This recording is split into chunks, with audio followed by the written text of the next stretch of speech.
Hello guys. आज से हम लोग स्टार्ट करने वाले हैं ACCA मैनेजमेंट अकाउंटिंग की एग्ज़ाम किट के सॉल्यूशन। मतलब जैसे कि हम लोग फाइनेंशियल अकाउंटिंग कर चुके हैं, बिजनेस एंड टेक्नोलॉजी कर चुके हैं, तो ये यहाँ पर देख सकते हो इंडेक्स टू सॉल्यूशन सेक्शन एक टाइप क्वेश्चंस में आपको ये सारी चीज़ें मिल जाएंगी, चैप्टर्स वगैरह ABCD और E और F सिलेबस एरिया है आपके टोटल। तो हम एक एक वीडियो में एक एक चैप्टर्स को कवर कर देंगे। हमारा स्टाइल यही रहने वाला है, जैसे अकाउंटिंग फॉर मैनेजमेंट एक वीडियो, फिर सोर्सेज ऑफ डाटा, फिर प्रेजेंटिंग इन्फॉर्मेशन, कॉस्ट क्लासिफिकेशन, ठीक है। ऐसे ऐसे करके सारे टॉपिक्स रहेंगे और ये लास्ट जाकर ख़त्म होगा हमारा मॉनिटरिंग परफॉर्मेंस एंड रिपोर्टिंग पे, सेक्शन ए टाइप के क्वेश्चंस में, ठीक है। पहला चैप्टर हम लोग स्टार्ट करते हैं, जो कि हम जिस हिसाब से चल रहे हैं, और यहाँ पर आप सब देख सकते हो कि भैया ये फॉर्मूले टेबल्स ये सब वाले आने वाले क्वेश्चंस भी मिलेंगे आप लोगों को, ठीक है। तो कोई भी एग्जाम किट देखो तो अच्छे करना, प्रेजेंट वैल्यू टेबल, ये सारे जो फॉर्मूले हैं EOQ वगैरह के, स्टैंडर्ड डेविएशन, वेरिएंस, ठीक है, कोफिशिएंट, एन्युटी टेबल, ये सब हम आगे यूज़ करेंगे एग्जाम किट में। और ये वीडियो मेनली मैं बनाई इसलिए रहा हूँ कि यार आप लोगों को कुछ डाउट वगैरह आता है करते वक्त, तो मतलब आपको समझ में आ जाए, ठीक है। जैसे हमारे टाइम पे क्या होता था, मतलब मैनेजमेंट अकाउंटिंग कर रहे हैं, बहुत सारे डाउट आ जाते हैं, एग्जाम किट कर रहे हैं, एग्जाम आंसर से समझ नहीं आ रहा, ठीक है। अब हम लोग इससे करेंगे, कुछ भी डाउट आए, और फिर भी अगर आपको कुछ समझ नहीं आता हो यार, कमेंट सेक्शन आप लोगों के लिए ओपन रहेगा, आप लोग वहाँ से पूछ सकते हो, वरना टेलीग्राम का यूज़र नेम भी मैंने चैनल में दे रखा है, आप वहाँ पे जाके मेरे को कॉन्टैक्ट वगैरह कर सकते हो, ठीक है। सिलेबस एरिया ए स्टार्ट कर रहे हैं। सिलेबस एरिया का नाम है the nature, source and purpose of management information, ठीक है।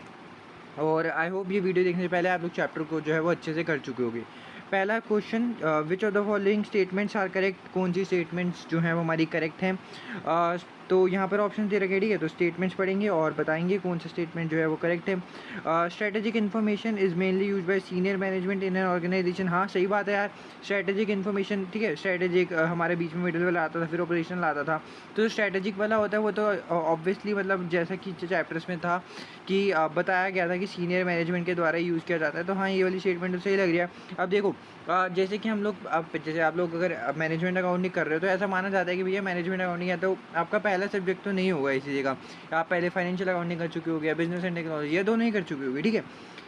अब यहाँ पर हम लोग जो है वो थोड़ी टिप्स एंड ट्रिक्स लगा के भी जो है वो सॉल्व करेंगे, ताकि आपका टाइम बचे, है ना, क्योंकि पेपर में आपको टाइम बचा के काम करना पड़ेगा, 2 घंटे ही मिलते हैं ना।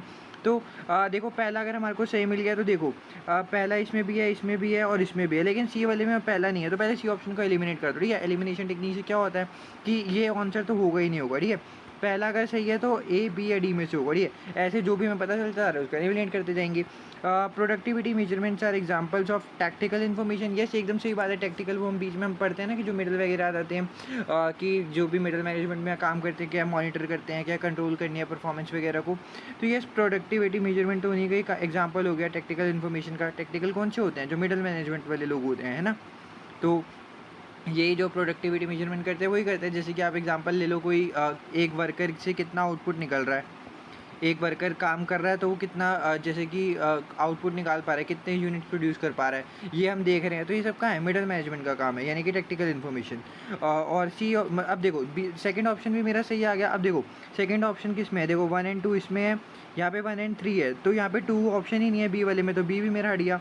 अब कौन सा बचा, सी तो मैं पहले ही हटा चुका था, तो ये तो ए होगा या तो डी होगा, है ना। अब देखो 50-50 चांस है अब आप लोगों का, अगर आपको पता चल गया कि यार, अब आपको मान लो थर्ड स्टेटमेंट आप पढ़ते हो, ठीक है, और आपको समझ नहीं आता है हाँ या नहीं है, लेकिन अब आपके पास सही करने के चांसेस कितने रहेंगे, 50%। अगर आप तुक्का भी इसके बाद मार दोगे तो या तो ए होगा या तो डी होगा, क्या पता तुक्के तुक्के में आप सही आंसर लगा दो, है ना। तो यस, बाकी तुक्का नहीं लगाना है, इतने अच्छे से हम लोग कर देंगे कॉन्सेप्चुअल वाइज। जब मैं मतलब ऐसा गारंटी तो नहीं, मतलब ऐसा है, लेकिन यस पूरी श्योरिटी के साथ कहूँगा भैया, अगर आप एग्ज़ाम किट अच्छे से कर लेते हो तो मतलब हाँ बढ़िया तरीके से आप लोग पास हो जाओगे, क्योंकि पूरे कॉन्सेप्चुअल वाइज हम समझने वाले हैं।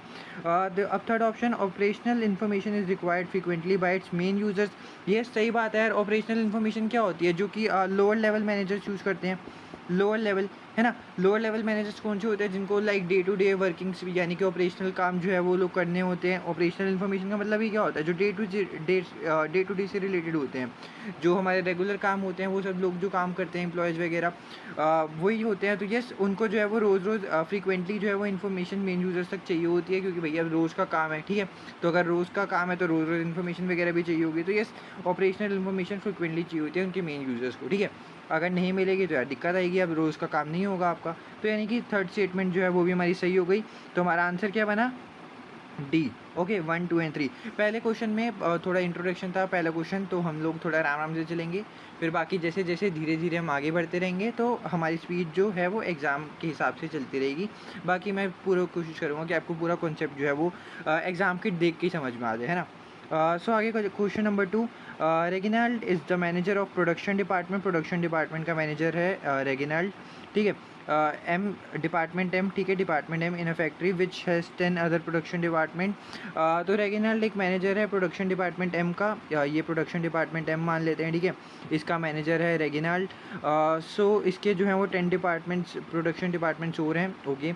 उसको रिसीव करता है मंथली। पहले देखो, जब भी हम ये वाला क्वेश्चन ऐसे पैराग्राफ फॉर्म में दिया होता है ना, तो बेस्ट टेक्निक क्या रहती है कि लाइक आप लोग ना पहले ये वाली चीज़ पढ़ लो कि आपसे क्वेश्चन में पूछ क्या रहा है, ठीक है। उस हिसाब से हम क्वेश्चन देखेंगे। तो देखो, which of the following describe Reginald's role in department M. वो जो डिपार्टमेंट में काम करता है तो उसका रोल क्या है, ठीक है। मतलब आपको सब कुछ बता दिया, अब आपको बताना है कि भैया इसका रोल क्या है, ठीक है। जैसे आप लोग किसी ऑफिस में जाते हो, बंदा जैसे एक चेयर पे बंदा बैठा है क्लर्क, उसको बंदा कह रहा है भैया चाय ले आओ, पानी ले आओ, ये कोई साफ़ सफाई कर दो, तो क्या हम समझ जाते हैं ना उसको देखते ही कि हाँ भाई ये तो क्लर्क है। वैसे ही अब यहाँ पे अब आपको बता रखा है उसके बारे में कि वो सब क्या क्या काम करता है, बस उसको देख के आप समझ जाओ। तो उसको मंथली इन्फॉर्मेशन मिलती है जिसको वो कंपेयर करता है प्लान्ड और एक्चुअल एक्सपेंडिचर के। एक तो प्लान्ड एक्सपेंडिचर बनाते हैं और एक्चुअल एक्सपेंडिचर मान के चलो हमने सोचा कि खर्चा होगा 100,000 का, और एक्चुअल में हो कितना गया 150,000 का, तो 50,000 से एक्स्ट्रा जो है वो हमारा खर्चा हो गया, है ना। तो ये उस सबको कंपेयर करता है कि क्या क्या चीज़ें दिक्कत आ रही हैं। और इसके बाद जो डिपार्टमेंट एम है, all production goes into other factory departments to be completed prior to being dispatch to customers.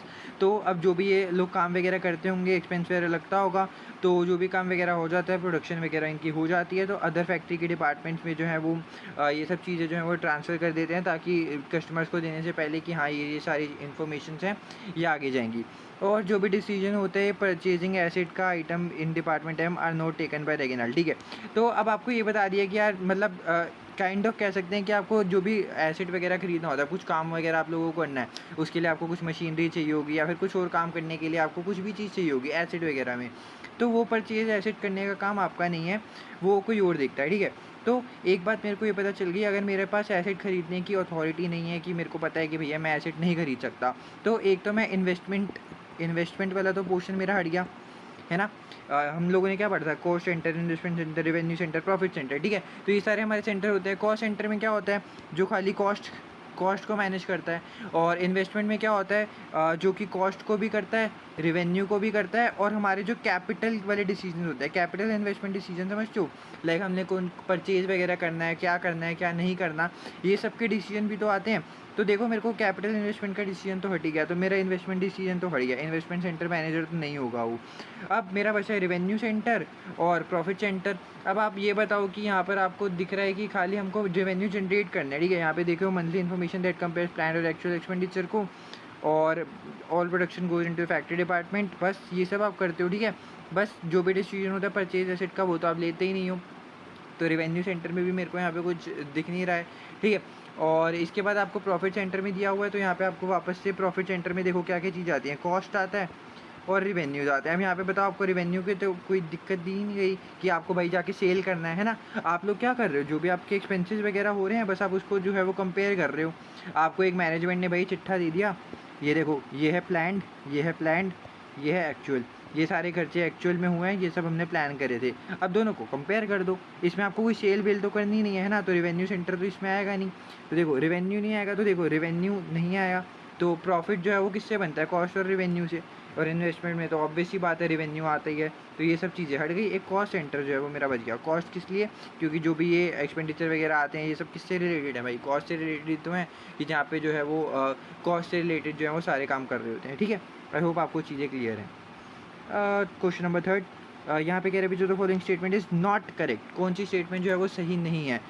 Cost accounting can be used for inventory valuation to meet the requirements of inter, पहली गलत चीज़ हो गई, ठीक है। यहाँ पे आपको बताना है कौन सी स्टेटमेंट सही नहीं है, ये सही नहीं है भाई। देखो कॉस्ट अकाउंटिंग क्या होता है, कॉस्ट अकाउंटिंग मतलब अगर आप किसी चीज़ का प्राइस वगैरह निकाल रहे हो कि direct material, direct labour, overheads, ये सब चीज़ें जो हो जाती हैं, इसकी कॉस्ट वॉस्ट निकालो, ठीक है। अब जैसे कि मान के चलो कोई बॉटल वगैरह बना देते हैं, तो बॉटल में प्लास्टिक कहाँ से आएगा, बाकी ये सब चीज़ जो भी एक्स्ट्रा चीज़ें लगती हैं, कुछ भी बना रहे हो, आप कपड़ा वपड़ा बना रहे हो तो उसके लिए रॉ मटेरियल कहाँ से लाओगे, उसको फिनिश गुड में कैसे कन्वर्ट करोगे, ये सब चीज़ें हो जाती हैं। तो अब आप ये बताओ कि इसकी कॉस्ट वॉस्ट जो भी इंक्लूड करता है, उसमें इन्वेंट्री की हम वैल्यूएशन कर रहे हैं, ठीक है। जैसे कि ये इन्वेंट्री है पहले तो IS2, ठीक है। IS2 में क्या कहते थे इन्वेंट्री का, जिसको नहीं पता, इन्वेंट्री का होता है कि कॉस्ट या फिर नेट रिलाइजेबल वैल्यू जो भी कम होती है उस पर हम इन्वेंट्री को रिकॉर्ड कर देते हैं, है ना।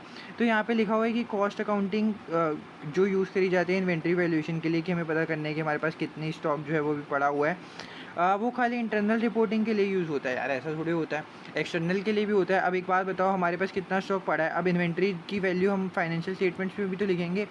अब फाइनेंशियल स्टेटमेंट में लिखेंगे तो जो हमारी फाइनेंशियल स्टेटमेंट्स पढ़ रहे हैं, जो भी जिनको हमारी कंपनी में इंटरेस्ट है, जिसको हम स्टेक होल्डर्स कहते हैं, तो वो भी तो देखेंगे भैया इनके पास इन्वेंट्री कितनी है, आने वाले टाइम पे जो सामान वामान है वो बेच सकते हैं नहीं बेच सकते।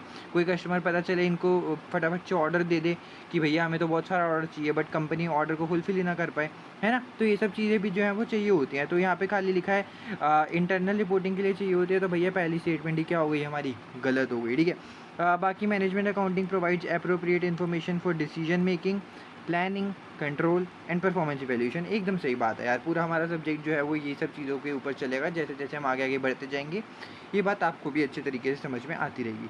Routine information can be use for both short term and long run decision. यही से बात है यार, देखो सबसे बड़ी बात तो रूटीन इन्फॉर्मेशन का ज़्यादातर जो होता है वो क्या कहते हैं शॉर्ट टर्म से होता है, क्योंकि आप देखो अभी आपके रूटीन में क्या क्या चीज़ें चल रही हैं, तो अभी आपको पता है कि हाँ हम फ़िलहाल के टाइम में इतना काम कर रहे हैं, तो हाँ थोड़े आने वाले टाइम में भी हमारा इतना ही काम चलने वाला है। But yes long run decision में भी है वो ये यूज़फुल रहती है कि लाइक अभी हमें लगता है कि यार देखो इस टाइम ना हमारे जो हैं लाइक हम एक दो महीने में 100,000 यूनिट्स की तो सेल कर लेते हैं, है ना।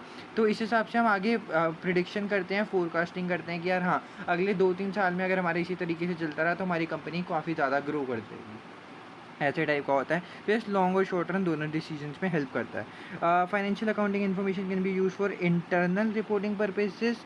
ये सही बात है, यहाँ पे लिखा है देखो एक एक शब्द को जो ना अच्छे से पढ़ो। Can be used, can be use का मतलब होता है, देखो हम लोगों ने पढ़ा है कि जो फाइनेंशियल अकाउंटिंग है वो जो है वो एक्सटर्नल लोगों के लिए काम आती है ना। एक्सटर्नल लोग कौन से होते हैं, जैसे कि कोई हमारे बिजनेस में इंटरेस्ट दिखा रहा है, उसको इन्वेस्ट करना है, इन्वेस्टर्स लोग जो हो गए, या फिर कोई सप्लायर हो गया, या फिर कोई बैंक वैंक हो गया, या गवर्नमेंट वगैरह हो गई, है ना। तो फाइनेंशियल अकाउंटिंग यानी कि जो भी हमारे फाइनेंशियल स्टेटमेंट बनते हैं वो बाहर के लोगों के लिए ज़्यादा यूज़फुल रहते हैं, एक्सटर्नल लोगों के लिए, है ना। ऐसा जो हम चैप्टर्स में पढ़ चुके हैं। बट यहाँ पे कह रहे हैं कि कैन बी यूज्ड, क्या हम उसको, यस ऑब्वियस ही बात है यार, अगर मैं बैलेंस शीट बना रहा हूँ तो क्या खाली बाहर के लोग ही पढ़ सकते हैं, ऐसी थोड़ी बात है यार। हमारे इंटरनल लोग जो है मैनेजमेंट वगैरह है, डायरेक्टर्स वगैरह हैं, ये सब लोग भी तो देख सकते हैं, है ना। तो can be use, yes internal लोग जो है इंटरनल रिपोर्टिंग पर्पसेस के लिए भी यूज़ हो सकता है। ये भी सही है, ये भी सही है, ये वाला स्टेटमेंट गलत था और ये हमारा आंसर है। Okay, fourth question, the following statement relate to financial accounting और to cost and management accounting. ठीक है, तो आपको बताना है कौन सी स्टेटमेंट करेक्ट है। पहली स्टेटमेंट लिखी है financial accountant, financial accounts are historical records. Yes एकदम सही बात है यार। फाइनेंशियल अकाउंट में देखो आप बैलेंस शीट बनाते हो, तो इसमें मान के चलो आप लोगों ने कोई प्रॉपर्टी खरीदी है, पीपी लिखते हैं, ठीक है। तो आप लोगों ने मान के चलो अभी 2025 चल रहा है और आपने खरीदी कब थी, 2020 में, ठीक है, मान के चलते एग्जाम्पल के लिए। तो अब जो भी यहाँ पे बैलेंस शीट में रिकॉर्ड कॉस्ट पे अगर आप रिकॉर्ड कर रहे हो तो कितनी होगी, मान के चलो उस टाइम पे मैंने 1 लाख की खरीदी थी, तो अभी भी यहाँ पे बैलेंस शीट पे 1 लाख की कॉस्ट दिख रही होगी।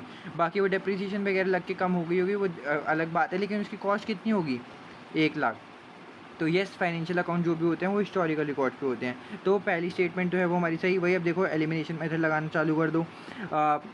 ए में 1 है, बी में 1 है, सेकंड में 1 नहीं है, तो सी वाली जो है वो हट गई, ठीक है। डी में भी है, तो अभी तक हमारे पास एक ऑप्शन हट गया, बाकी 3 ऑप्शन जो है वो बच गए हैं। ओके, कोई दिक्कत की बात नहीं है यार, आगे चलते हैं। Cost accounting is a part of financial accounting and establishes cost incurred by an organisation.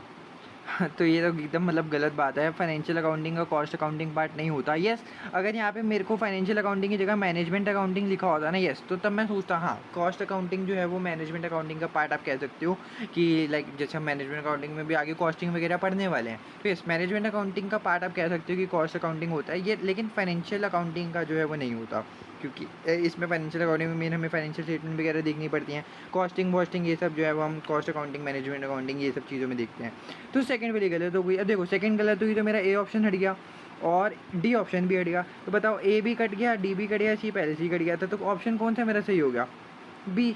ऐसे आप एलिमिनेट करके आप आंसर निकाल सकते हो, है ना। अब बाकी थर्ड स्टेटमेंट पढ़ते हैं। Management accounting is use to aid planning, control and decision making. ऐसा हमने ऊपर भी पढ़ा था। एड का मतलब होता है कि लाइक आपको हेल्प करता है, काइंड ऑफ। कि मैनेजमेंट अकाउंटिंग यूज़ किस लिए किया जाता है? ताकि आपको प्लानिंग में मदद मिले, कंट्रोल में मदद मिले, डिसीजन मेकिंग में मदद मिले। देखो आपको पता चलेगा कॉस्टिंग वॉस्टिंग की यार ये प्रोडक्ट जो है वो हम इतने का बना सकते हैं, फिर आगे जाके इतने का हम सेल कर सकते हैं। मान के चलो हम कोई पहले रॉ मटेरियल खरीद के 5 रुपये का, इसको आगे हमने फिर मैन्युफैक्चर वगैरह करा या फिर जो भी हमारे कंपनी थी उस हिसाब से करा, फिर आगे हमने देखा कि यार 5 रुपये वाली चीज़ ना हमें 20 रुपये में बेचनी चाहिए। बाकी बीच में जो भी हमारा लगा प्रोडक्शन का कॉस्ट वगैरह और बाकी कोई प्रॉफिट मिला के 20 रुपये में बेच देना चाहिए, है ना। तो ये सब चीज़ें कौन? मैनेजमेंट अकाउंटिंग है तो करता है। इसकी वजह से हम प्लानिंग भी बढ़िया तरीके से कर सकते हैं, कंट्रोल की जब हमने प्राइस सेट कर दिया तो उसके बाद देखना है कि हमें क्या क्या चीज़ें अच्छी तरीके से हो सकती हैं, और डिसीजन मेकिंग भी हम इससे कर सकते हैं। 1 एंड 3 सही हो गया। सो क्वेश्चन नंबर 5 में देखो, which of the following statement is correct? कौन सी स्टेटमेंट जो है वो करेक्ट है वो आपको बताना है। Qualitative data is generally non numerical information. Yes, एकदम सही स्टेटमेंट है यार, मेरे को आगे पढ़ने की जरूरत ही नहीं पड़ी। तो क्वालिटेटिव डाटा क्या होता है? ठीक है, क्वालिटेटिव डाटा का मतलब क्या हो गया? मान के चलो कि जैसे कि हम लोग कहते हैं कि एक एनपीओ का एग्जांपल लेते हैं, नॉट प्रॉफिट ऑर्गेनाइजेशन, ठीक है, नॉट फॉर प्रॉफिट ऑर्गेनाइजेशन। तो इसका क्वालिटेटिव डाटा क्या होगा कि मान के चलो उन्होंने कितने कस्टमर्स को जो है कितने पेशेंट्स को जो है वो ठीक कर दिया, है ना। पेशेंट्स जितने ट्रीट करे या फिर ठीक कर दिया, है ना।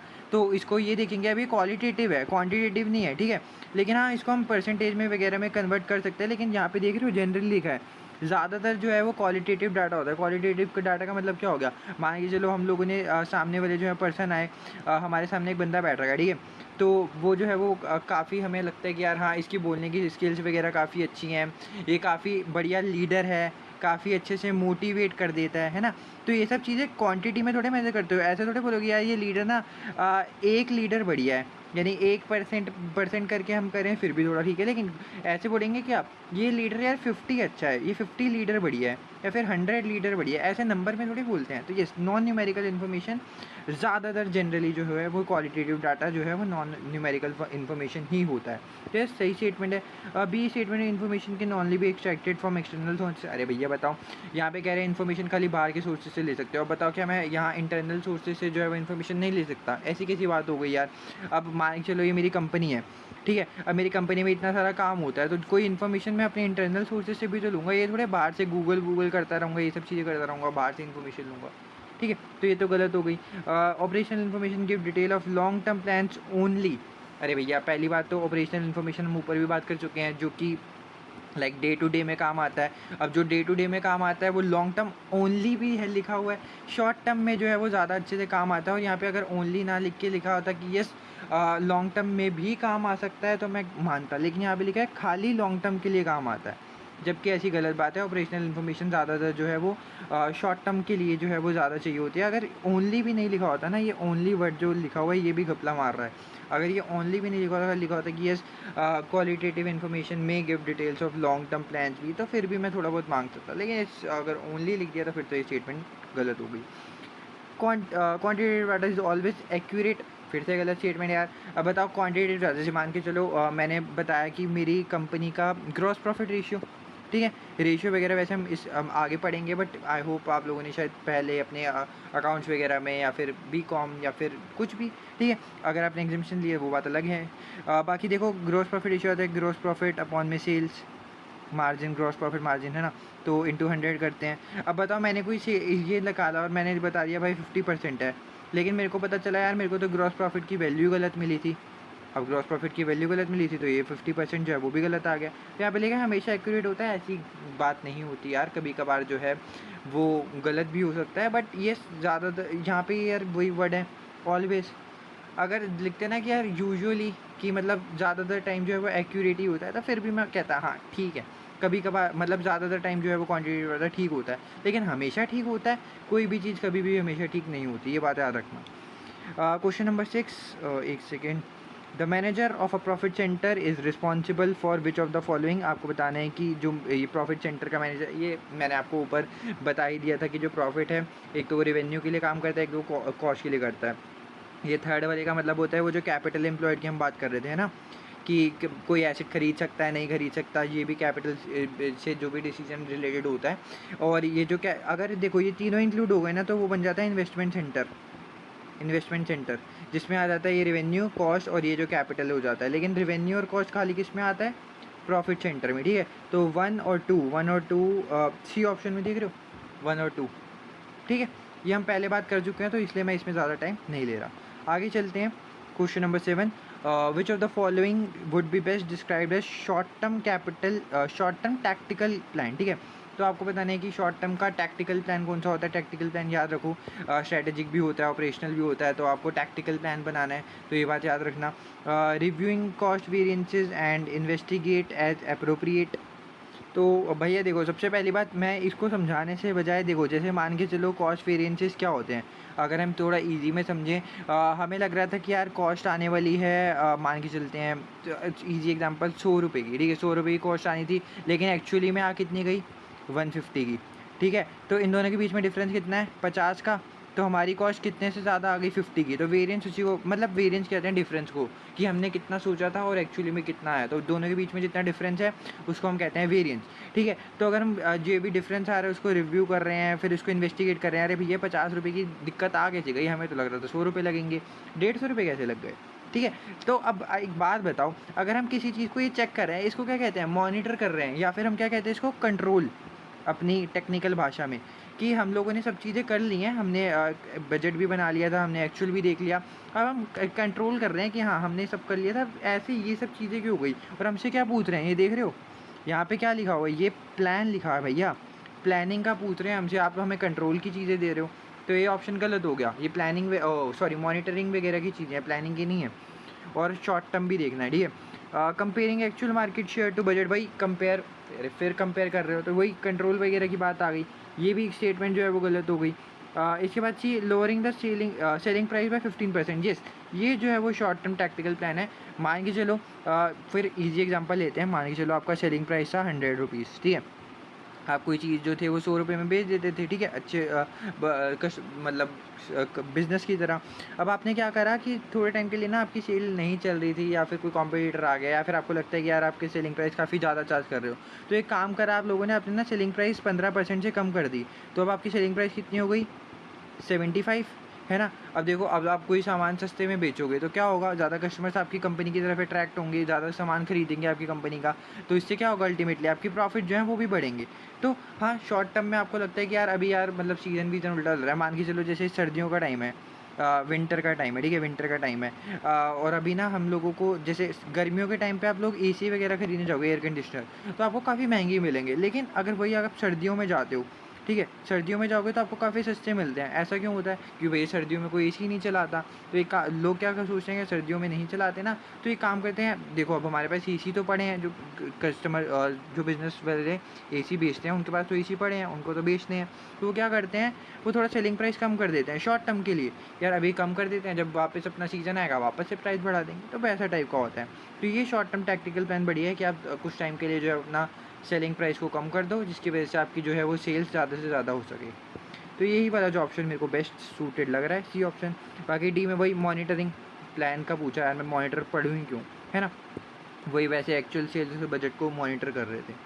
इसके बाद क्वेश्चन नंबर 8, यहाँ पे इसको हटाते हैं। Which of the following relates to management accounts और फाइनेंशियल अकाउंट?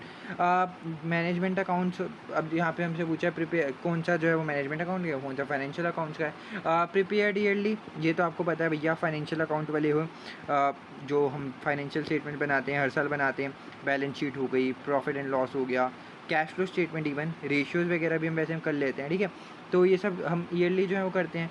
इंटरनल यूज़ के लिए मैनेजमेंट अकाउंट, ऐसा नहीं है कि फाइनेंशियल अकाउंट्स को इंटरनल यूज़ के लिए नहीं करते, बट अगर हम दोनों में से कोई अप्रोप्रिएट, देखो अब दोनों पे हम टिक नहीं लगा सकते, ठीक है। तो अब ये बात हम लोग पढ़ चुके हैं कि जो भी मैनेजमेंट अकाउंटेंट है वो इंटरनल यूज़ के लिए करे जाते हैं, और फाइनेंशियल अकाउंट एक्सटर्नल के लिए, ठीक है। हाँ, फाइनेंशियल अकाउंट इंटरनल के लिए भी यूज़ हो सकते हैं, मैनेजमेंट अकाउंट्स एक्सटर्नल के लिए ज़्यादातर यूज़ नहीं होते, लेकिन हाँ एक्सटर्नल के लिए भी हो सकते हैं, सिचुएशंस में। लेकिन अगर कोई और एक चूज़ करना हो तो इंटरनल के लिए मैनेजमेंट अकाउंट्स करते हैं और एक्सटर्नल के लिए फाइनेंशियल अकाउंट्स। तो इंटरनल के लिए मैनेजमेंट अकाउंट्स हो गए। और contains future information. Future information किसकी वजह से होती है? मैनेजमेंट अकाउंट्स की वजह से। फाइनेंशियल अकाउंट्स हम लोग पढ़े हैं ना भाई, हिस्टोरिकल कॉस्ट आती है उसके अंदर।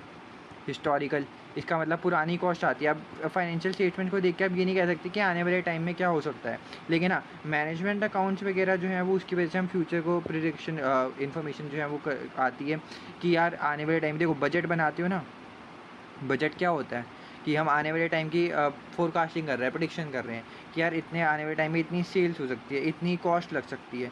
तो ये सब क्या है? ये हम फोरकास्टिंग ही तो कर रहे हैं, फ्यूचर इन्फॉर्मेशन ही तो आ रही है। तो ये सब कहाँ से आती है? मैनेजमेंट अकाउंट से। ओके, इसके बाद क्वेश्चन नंबर 9, इसमें कह रहा है the following statement refer to strategic planning. तो फॉलोइंग स्टेटमेंट स्ट्रेटेजिक प्लानिंग की है, अब आपको बताना है कौन सी स्टेटमेंट करेक्ट है। It is concern with quantifiable and qualitative matter. Quantifiable मतलब जो भी न्यूमेरिक वैल्यू है, जैसे 1%, 2%, ऐसा टाइप का। और क्वालिटेटिव भी होता है कि हाँ स्ट्रेटेजिक प्लानिंग, पहली बात तो क्या होता है यार, जो भी टॉप मैनेजमेंट वाले डिसीजन वगैरह लेते हैं लॉन्ग टर्म वगैरह के लिए, है ना, तो वो सब आता है स्ट्रेटेजिक प्लानिंग के अंदर। तो यस क्वान्टिफाइबल, मान चलो उन्होंने बताया अगले 5 साल में यार हमारी सेल्स जो है ना वो 10% से बढ़नी चाहिए। सेल्स 10% से बढ़नी चाहिए, क्या हो गया? क्वांटिटेटिव। क्वालिटेटिव में हमारे कस्टमर्स हैं ना वो ज़्यादा अच्छे से हैप्पी होकर निकलने चाहिए। मान के चलो हम लोगों ने जो है वो फीडबैक सिस्टम लगाया कि हमें यार अभी ना 3 स्टार ही मिल रहे हैं। आपने रिव्यू वगैरह आजकल चलता रहता है, प्ले स्टोर वगैरह पे भी आता है ये सब चीज़ें कि इतने रिव्यू दे दो, इतने स्टार दे दो। तो अभी हमने कहा यार पहले अभी हमारे को 3 स्टार ही मिल रहे हैं, ठीक है। तो आने वाले टाइम में ना कस्टमर ज़्यादा सेटिस्फाई होने चाहिए। अभी हमारे जो है वो सेल्स वगैरह से, हमारे प्रोडक्ट से कस्टमर खुश नहीं है, लेकिन आने वाले 3-4 सालों में कस्टमर्स हमारे प्रोडक्ट से सेटिस्फाइड हो जाने चाहिए, 4 स्टार मिले या 4 से ऊपर मिले। तो ये क्या हो गया? Qualitative matter. ये स्ट्रेटेजिक प्लानिंग जो है वो ये सब क्वांटिटेटिव और क्वालिटेटिव करता है। तो पहला स्टेटमेंट सही होगा। It is mainly undertaken by middle management. अरे भैया नहीं, अभी बात ऊपर भी बात करी है कि जो है वो टॉप लेवल के मैनेजमेंट जो है वो स्ट्रेटेजिक करते हैं लॉन्ग टर्म के लिए, ठीक है। तो गलत हो गया भी। अब देखो सेकंड स्टेटमेंट है डी, पहला स्टेटमेंट गलत, सी स्टेटमेंट गलत, डी स्टेटमेंट लो, बी ऑप्शन मेरे को सही मिल गया। बताओ, एलिमिनेट करने से ये फ़ायदा होता है, आपको एक स्टेटमेंट गलत मिली, बाकी एलिमिनेट करके एक आंसर निकल गया। अब देखो थर्ड पढ़ते हैं। It is concern predominantly with long term. Yes, predominantly का मतलब होता है कि यार कि ज़्यादातर जो है वो लॉन्ग टर्म के लिए दिखते हैं। मैं स्टार्टिंग से बताता आ रहा हूँ कि लॉन्ग टर्म के लिए ज़्यादा, ये नहीं है कि यार वो शॉर्ट टर्म के लिए नहीं देखेंगे, शॉर्ट टर्म के लिए भी देखेंगे, बट ज़्यादा उनका फोकस इसमें रहेगा लॉन्ग टर्म के लिए। ओके, आगे चलते हैं। Question number 10, the following statements relate to responsibility centres. तो रिस्पॉन्सिबिलिटी सेंटर्स अब आपको दे रखे हैं, अब आपको बताना है कि कौन सी स्टेटमेंट जो है वो इनकरेक्ट है, यानी कि गलत है। Return on capital employed is suitable measure of performance in both profits and investment centres. अब इसको देखो समझने के लिए ना मैं आपको वो बता दूँ, जैसे कि ROC यानी कि रिटर्न ऑन कैपिटल एम्प्लॉयड, इसका ROCE, इसका फॉर्मूला क्या होता है? अगर आप लोग मान के चलो अभी रेशियोज़ वगैरह जैसे फाइनेंशियल अकाउंटिंग वगैरह में आती हैं, ठीक है, मैं ऐसे मान के चलते फाइनेंशियल अकाउंटिंग में पढ़ी, 12th में पढ़ी होंगी, नहीं पढ़ी चलो कोई बात नहीं, मैं बता देता हूँ, इसमें आगे वैसे भी हैं रेशियोज़। तो देखो ROCE यानी कि रिटर्न ऑन कैपिटल एम्प्लॉयड, इसका एक फॉर्मूला होता है जो कि होता है profit before interest and tax, profit before interest and tax upon में कैपिटल एम्प्लॉयड। कैपिटल एम्प्लॉयड, और कैपिटल एम्प्लॉयड आपको पता है कि किस चीज़ में आता है? इन्वेस्टमेंट सेंटर में, है ना। ये हम ऊपर काफ़ी अच्छे से बात कर चुके हैं, तो मैं इसमें ज़्यादा नहीं कहता कि यार बार बार एक ही चीज़ बताएं। तो कैपिटल एम्प्लॉयड जो है वो जैसे परचेज वगैरह एसिड करना है, डेट इक्विटी, ये सब चीज़ें जो है वो कैपिटल एम्प्लॉयड में आ जाती हैं।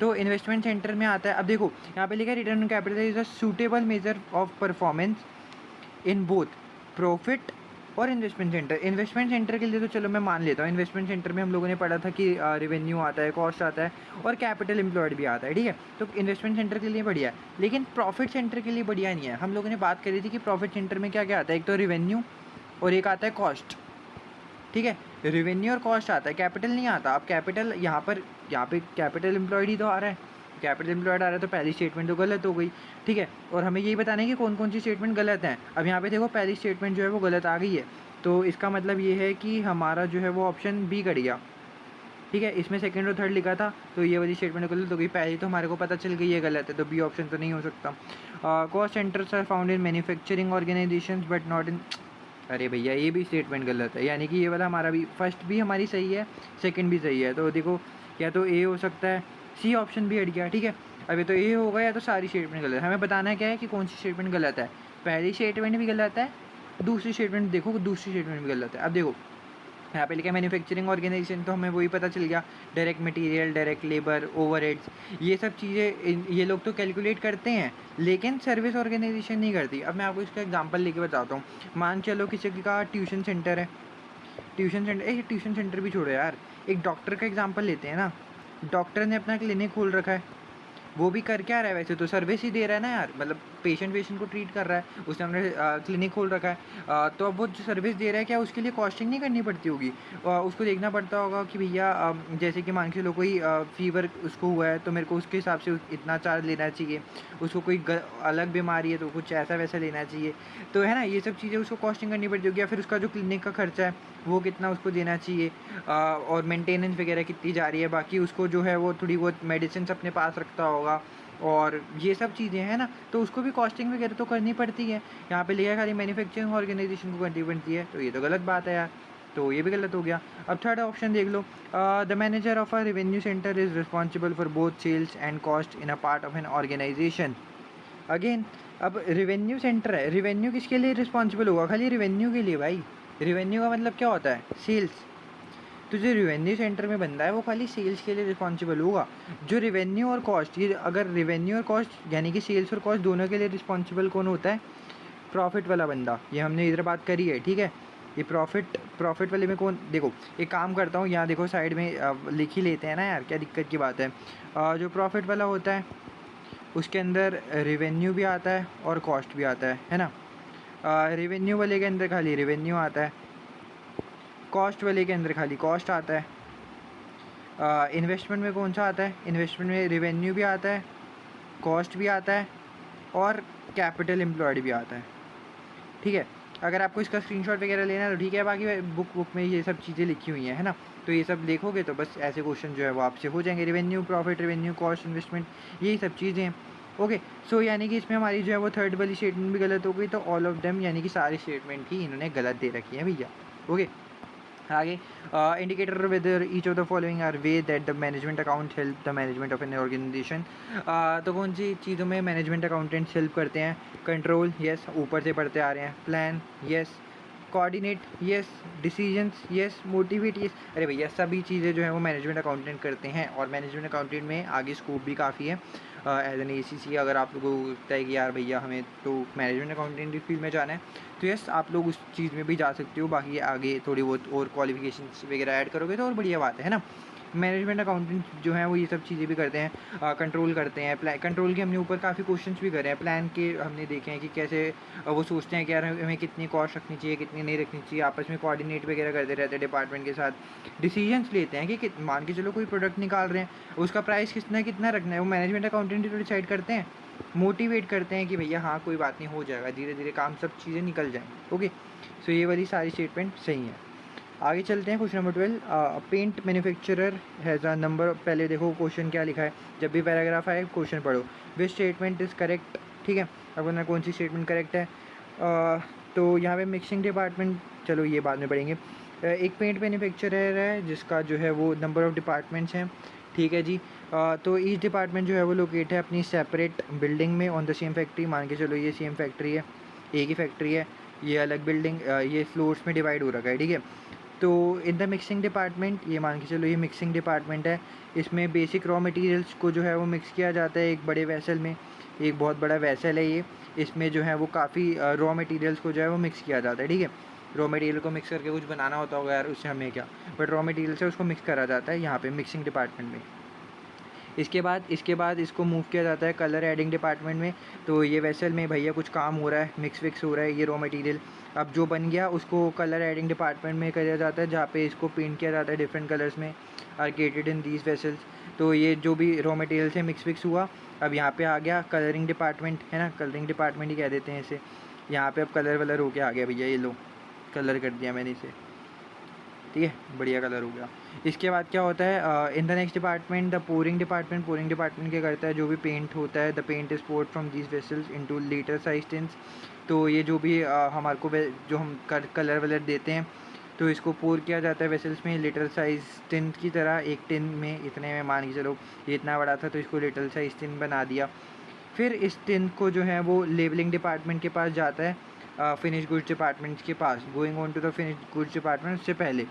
तो अभी फ़िलहाल के लिए हमारे में ये 3 चीज़ें जो हैं वो आगे जो जहाँ लेबलिंग डिपार्टमेंट वगैरह में जाता है वो सब चीज़ें ऐसी तैसी करें, हमें उससे क्या, हमें पहले उससे पहले वाली चीज़ देखनी है, ठीक है। यहाँ पे हमारा जो है वो टिन वगैरह बना देते हैं।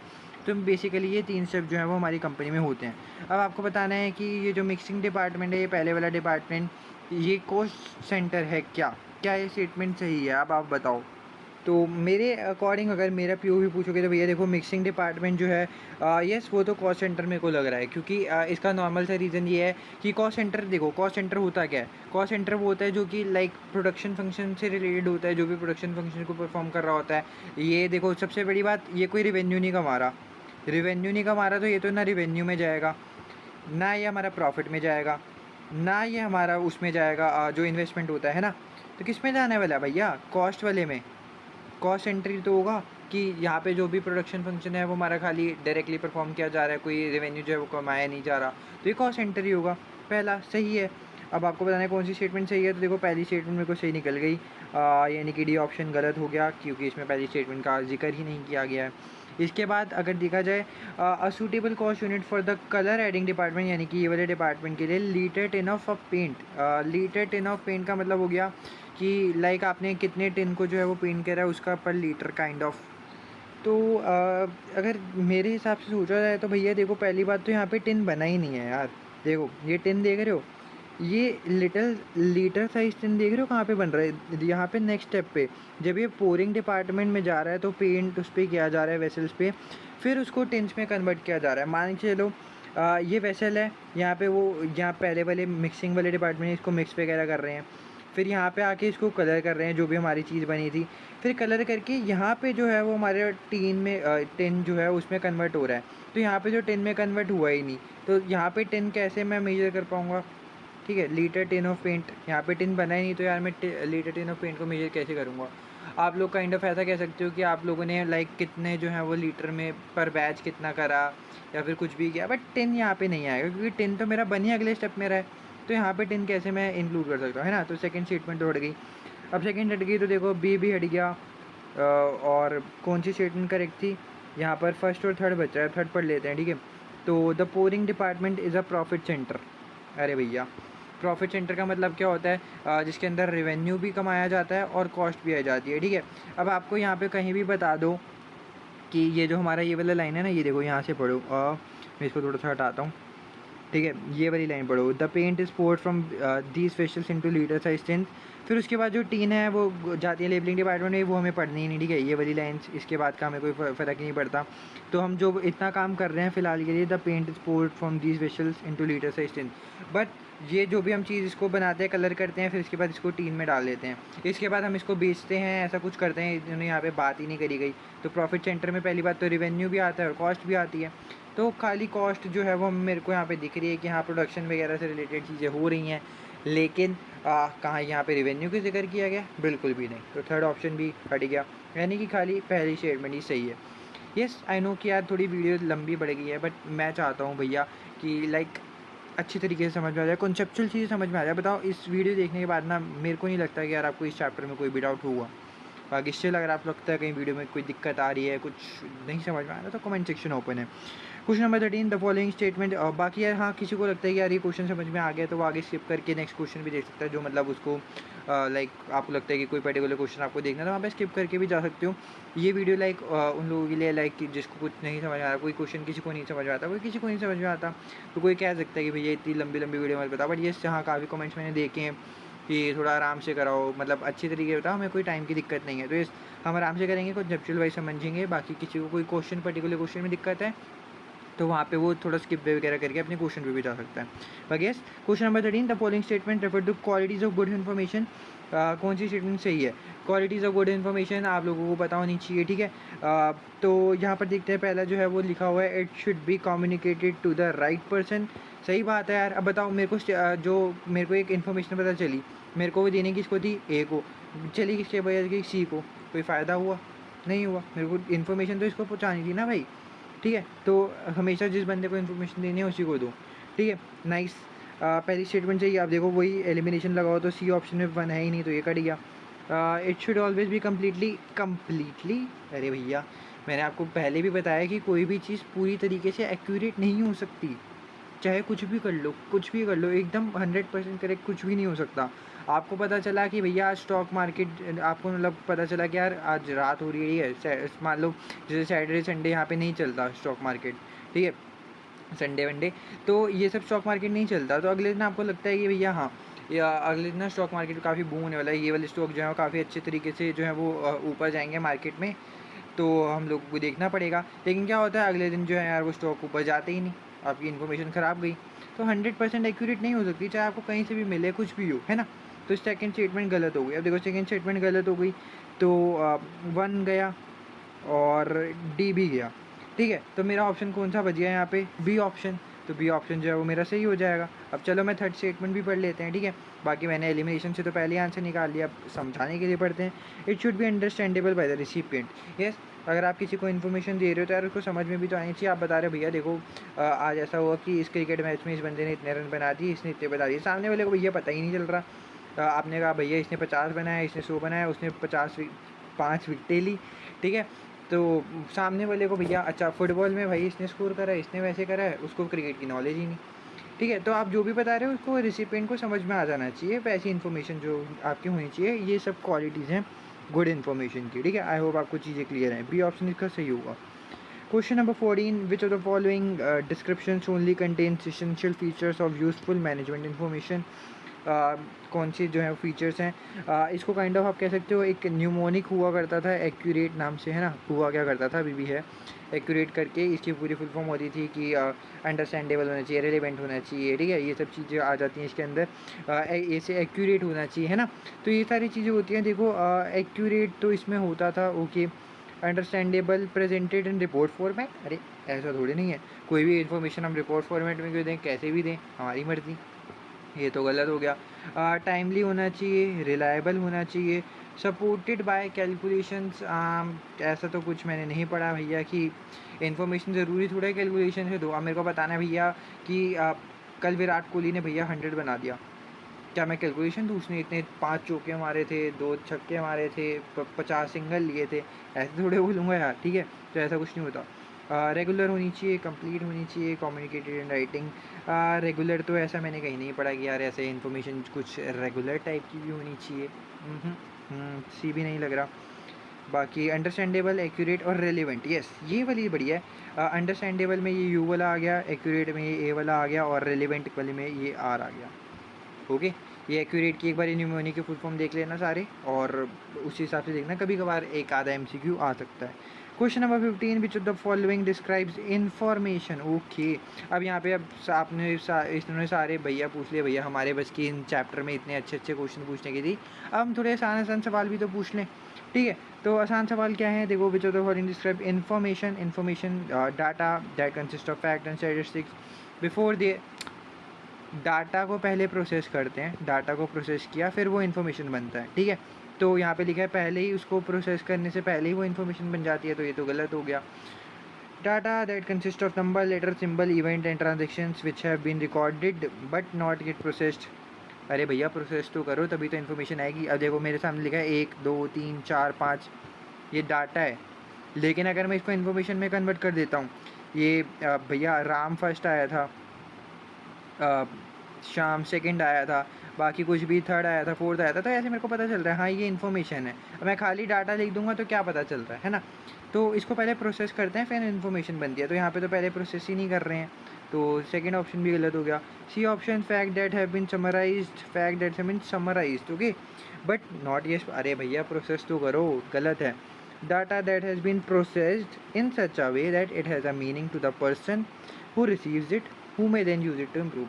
जिस बंदे को वो इन्फॉर्मेशन मिल रही है वो अच्छी तरीके से उसको समझ पाए, उसकी डिसीजन मेकिंग को आगे अच्छे तरीके से इम्प्रूव कर पाए और प्रोसेस हो जाना चाहिए, ठीक है। ये होता है इन्फॉर्मेशन का बढ़िया मीनिंग। यस, आखिरकार डी ऑप्शन भी इन्होंने दिया, भाई उससे पहले तो प्रोसेस ही नहीं कर रहे थे इन्फॉर्मेशन को, ठीक है। इसका एग्जांपल भी आप ले सकते हो, जैसे कि मैंने आपको वो बताया फर्स्ट सेकंड थर्ड वाला चीज़। तो मान के चलो आपको लगता है कि यार आपकी कंपनी में इतनी इतनी सेल्स होनी चाहिए, तो आप लोगों ने बस ऐसे लिख दिया 4000 5000 1000, ठीक है। अब आप कुछ बता ही नहीं रहे हो यार, अब इसको अच्छे से इन्फॉर्मेशन कैसे मिलोगी?